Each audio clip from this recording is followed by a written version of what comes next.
नमस्कार, जय शिवराय. आज मी हा व्हिडिओ ह्यासाठी बनवत आहे.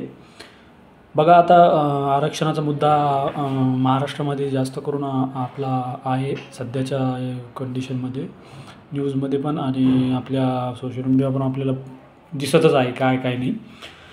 बघा आता मग तुम्हाला एक सांगू इच्छितो की आता जी मराठा समाजाची जी मागणी आहे बघा, त्या मागणीचं कसं आहे माहिती आहे का. आता बऱ्याच जणांना वाटते की ही ओबीसीतून मागणी आहे.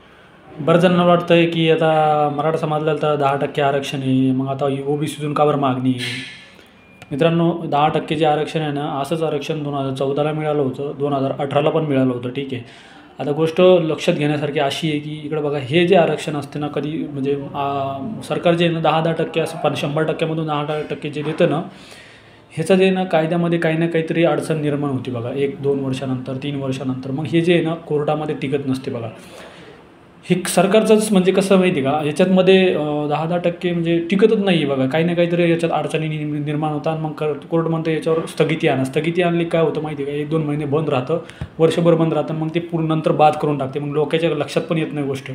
सगळं जेव्हा हे आंदोलन वगैरे थंड होतं ना, तेव्हा हे जे 10%चं आरक्षण आहे ना, म्हणजे सपोज मागच्या वेळेस 16% दिले होते, ते असं म्हणजे वर्षानंतर ते बंद करून टाकतात. मग हे लोकांना म्हणजे जेव्हा थंड होते तेव्हा बंद करतात. मग हीच गोष्ट लक्षात घेता मग आपले जे आदरणीय आपले मनोजदादा जरांगे पाटील, त्यांचं जे कसं म्हणणं आहे माहिती आहे का, ओबीसीतून आमच्या नोंदी सापडलेल्या आहेत, ज्यांच्या नोंदी आहेत त्यांच्या आधारावर सगळ्याला आरक्षण द्यायचं आहे. आता सांगायचा हा मुद्दा आहे माझा. सांगायचा असा माझा मुद्दा आहे की आता ओबीसीमधून आरक्षण मिळालं तर मग आपल्या ओबीसीचे बांधव जे आहेत, आपले भाऊच आहेत ते पण, तर त्यांचं पण मग आपण हिसकून घेतो आहे का बाबा. त्यांच्या ह्याच्यामध्ये गेलं तर मग आपल्याला त्यांचं पण आपण म्हणजे आपली जे संख्या त्याच्यामध्ये गेली तर मग त्यांना पण नुकसान होईल का. असं कधीच होणार नाही मित्रांनो. काय होईल माहिती आहे का, जर सपोज ओबीसीमध्ये जर गेले आरक्षणाचा टक्केवारी आपली समाजाची, ठीक आहे, कोर्ट काय करेल माहिती आहे का मित्रांनो. जर सपोज त्याची जी टक्केवारी नाही, टक्केवारी कोर्ट आपलं याला सरकारला जे आहे ना वाढवणे कारण आहे ना, जर टक्केवारी जर वाढवली नाही ना तर त्या याच्यामध्ये नुकसान दोन्ही म्हणजे नुकसान तर होईलच. कारण नाही, टक्केवारी वाढणे ह्याच्यामध्ये कोणाचंच नुकसान होणार नाही. लक्षात घेण्यासारखी गोष्ट आहे बघा.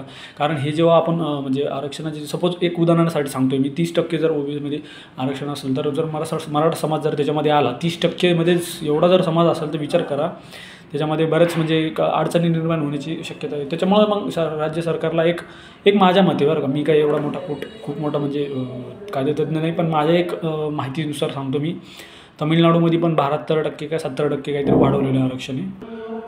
तमिळनाडूमध्ये पण आरक्षण वाढवलेलं आहे. त्यानुसार मग आपल्याला हे जे आरक्षण आहे ना, आपण मराठा समाजाचं जर याच्यामध्ये आपल्याला समावेश करायचा असेल तर मग ही जी आरक्षणाची मर्यादा पण आपल्याला वाढवणं गरजेचं आहे. मग याच्यामध्ये नुकसान कोणाचंच होणार नाही मित्रांनो. मी तुम्हाला सगळ्याला सांगू इच्छितो, ह्याच्यामध्ये नाही सगळ्याचंच भलं आहे बघा. याच्यामध्ये लोकसंख्या वाढली, टक्केवारी वाढणार मित्रांनो. जेवढं पहिले भेटत होतं तेवढंच भेटणार आहे. याच्यामध्ये कुणाचंही काही नुकसान होणार नाही आहे. जर सरकारनं तसा निर्णय घेतला तर, टक्केवारी वाढवली तर, जेवढे सपोज 30% तर लोकसंख्या 1 लाखानुसार असं टक्केवारी वाढवली तर याच्यात नुकसान कोणाचंही होणार नाही. याच्यामुळे मग ही गोष्ट माझ्या निदर्शनास आली म्हणून मी म्हटलं यार बाबा, जेवढं आपल्याला म्हणजे आपल्या जे माहिती जेवढी आहे आपल्या त्यानुसार आपण सांगू. ठीक आहे. बाकी यावरती आपलं आता होईलच काहीतरी निर्णय, काही ना काहीतरी आपलं जे आंदोलन चालू आहे सध्याचं, आणि व्हायला पण पाहिजे. कारण बऱ्याच दिवसापासून मराठा समाज खूप लढतो आहे आणि याच्यामध्ये बऱ्याच काही गोष्टी येत आहेत. बघू आता काय होतं. ठीक आहे. तुर्तास तरी धन्यवाद.